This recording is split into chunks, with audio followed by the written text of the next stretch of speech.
بسم اللہ الرحمن الرحیم۔ السلام علیکم ورحمۃ اللہ وبرکاتہ۔ رب ارحمہما کما ربیانی صغیرا۔ اے میرے رب، میرے ماں باپ پر اس طرح رحم فرما جس طرح انہوں نے بچپن میں مجھ پر کیا تھا۔ اللہ تعالیٰ کے ذکر کے فضائل آیات قرآنیہ کی روشنی میں اللہ تعالیٰ کا ارشاد ہے، تم مجھے یاد رکھو میں تمہیں یاد رکھوں گا۔ سورۃ البقرہ، یعنی دنیا و آخرت میں میری عنایات اور احسانات تمہارے ساتھ رہیں گے۔ اللہ تعالیٰ نے اپنے رسول صلی اللہ علیہ وسلم سے ارشاد فرمایا، اور آپ اپنے رب کے نام کو یاد کرتے رہا کیجئے اور ہر طرف سے لا تعلق ہو کر انہی کی طرف متوجہ رہیے۔ سورہ مزمل۔ ایک جگہ ارشاد فرمایا، خوب سمجھ لو اللہ تعالیٰ کے ذکر ہی سے دلوں کو اطمینان ہوا کرتا ہے۔ سورۃ الرعد۔ ایک جگہ ارشاد ہے، اور اللہ تعالیٰ کی یاد بہت بڑی چیز ہے۔ سورۃ العنکبوت۔ ایک جگہ ارشاد ہے، عقل مند وہ لوگ ہیں جو کھڑے اور بیٹھے اور لیٹے ہر حال میں اللہ تعالیٰ کو یاد کرتے ہیں۔ سورہ آل عمران۔ ایک اور جگہ ارشاد ہے، تم اللہ تعالیٰ کا ذکر کیا کرو جس طرح تم اپنے باپ دادا کا ذکر کیا کرتے ہو، بلکہ اللہ تعالیٰ کا ذکر اس سے بھی زیادہ کیا کرو۔ سورۃ البقرہ۔ اللہ تعالیٰ نے اپنے رسول صلی اللہ علیہ وسلم سے ارشاد فرمایا، اور صبح و شام اپنے رب کو دل ہی دل میں عاجزی، خوف اور پست آواز سے قرآن کریم پڑھ کر یا تسبیح کرتے ہوئے یاد کرتے رہیے اور غافل نہ رہیے۔ سورۃ الاعراف۔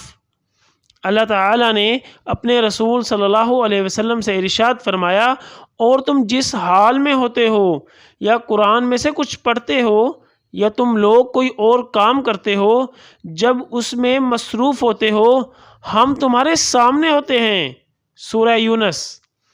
اللہ تعالیٰ نے اپنے رسول صلی اللہ علیہ وسلم سے ارشاد فرمایا، اور آپ اس زبردست رحم کرنے والے پر بھروسہ رکھیے جو آپ کو اس وقت بھی دیکھتا ہے جب آپ تہجد کی نماز کے لیے کھڑے ہوتے ہیں، اور اس وقت بھی آپ کے اٹھنے بیٹھنے کو دیکھتا ہے جب آپ نمازیوں میں ہوتے ہیں۔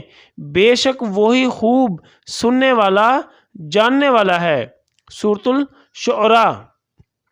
ایک جگہ ارشاد ہے، اور اللہ تعالیٰ تمہارے ساتھ ہیں جہاں کہیں تم ہو۔ سورۃ الحدید۔ ایک اور جگہ ارشاد ہے، جو اللہ تعالیٰ کی یاد سے غافل ہوتا ہے تو ہم اس پر ایک شیطان مسلط کر دیتے ہیں، پھر اس وقت وہ اس کے ساتھ رہتا ہے۔ سورۃ الزخرف۔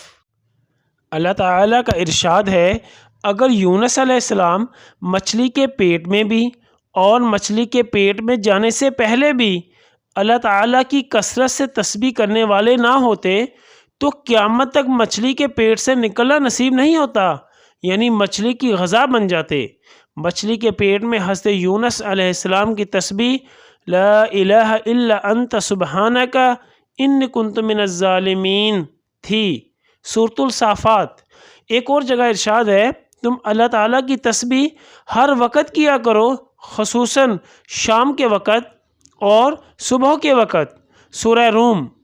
ایک جگہ ارشاد ہے، ایمان والو اللہ تعالیٰ کو بہت یاد کیا کرو اور صبح و شام اس کی تسبیح بیان کیا کرو۔ سورۃ الاحزاب۔ ایک جگہ ارشاد ہے، بے شک اللہ تعالیٰ اور اس کے فرشتے نبی پر رحمت بھیجتے ہیں، ایمان والو تم بھی ان پر درود بھیجا کرو اور خوب سلام بھیجا کرو۔ سورۃ الاحزاب۔ ایک جگہ ارشاد فرمایا، اور اللہ تعالیٰ کی یہ شان ہی نہیں ہے کہ لوگ استغفار کرنے والے ہوں اور پھر ان کو عذاب دے۔ سورۃ الانفال۔ اللہ تعالیٰ نے اپنے رسول صلی اللہ علیہ وسلم سے ارشاد فرمایا، پھر بے شک آپ کا رب ان لوگوں کے لیے جو نادانی سے کوئی برائی کر بیٹھیں، پھر اس برائی کے بعد وہ توبہ کر لیں اور اپنے اعمال درست کر لیں، تو بے شک آپ کا رب اس توبہ کے بعد بڑا بخشنے والا نہایت مہربان ہے۔ سورۃ النحل۔ ایک جگہ ارشاد ہے، تم لوگ اللہ تعالیٰ سے استغفار کیوں نہیں کرتے تاکہ تم پر رحم کیا جائے۔ ایک جگہ ارشاد ہے، ایمان والو تم سب اللہ تعالیٰ کے سامنے توبہ کرو تاکہ تم بھلائی پاؤ۔ سورہ نور۔ ایک جگہ ارشاد ہے، ایمان والو تم اللہ تعالیٰ کے سامنے سچے دل سے توبہ کرو کہ دل میں اس گناہ کا خیال بھی نہ رہے۔ سورۃ التحریم۔ اذکار پڑھنے والے رب کی رحمت اور جنت میں سب سے آگے۔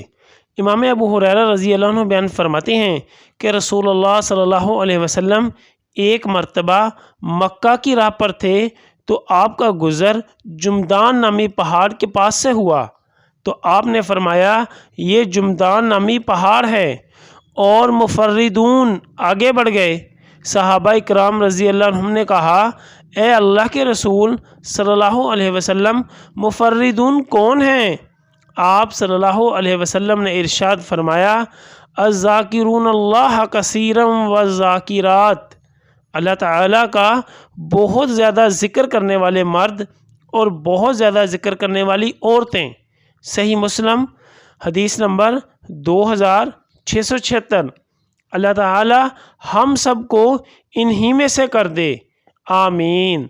یا اللہ خاندان اہل بیت کی سچی محبت ہمارے دلوں میں راسخ فرما۔